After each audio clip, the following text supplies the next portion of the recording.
FEZ is a game that understands why old Nintendo games were great. It understands why Metroid, Castlevania, The Legend of Zelda, take your pick, were amazing games. And it's not the action, it's not the difficulty, it's the mystery.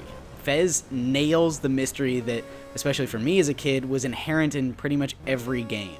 That feeling of not really knowing what's going to be around the next corner, what's going to be in the next dungeon or level, and it leans so hard into that mystery that you can't help but fall down the rabbit hole with it. In FEZ, you play as this little blob dude named Gomez who lives in a flat, two-dimensional world, but after going through an initiation, he earns a FEZ from the village elder and has this strange encounter with this massive golden cube.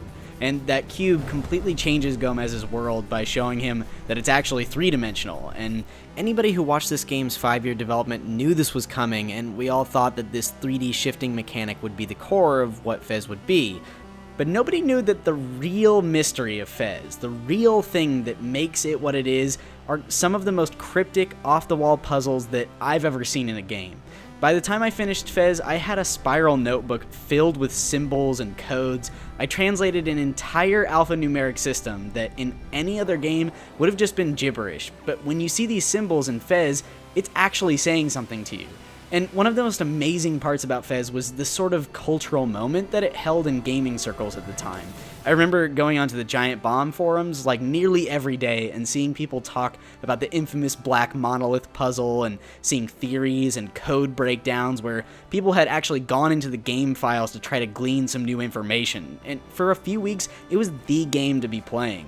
But even without that cultural moment, FEZ is still worth playing because it's so wistful and nostalgic, but completely contemporary at the same time. There's a sense of life and peace in many areas of the game, and there's some areas that are actually a little bit harrowing and scary. The pixel art is really consistent and clear, and just feels intentional. It's like every block in the game was placed by someone, and it was placed just right. And mixed with the music, which is some of the best work that Disaster Peace has ever done, it just gets me every single time I play it.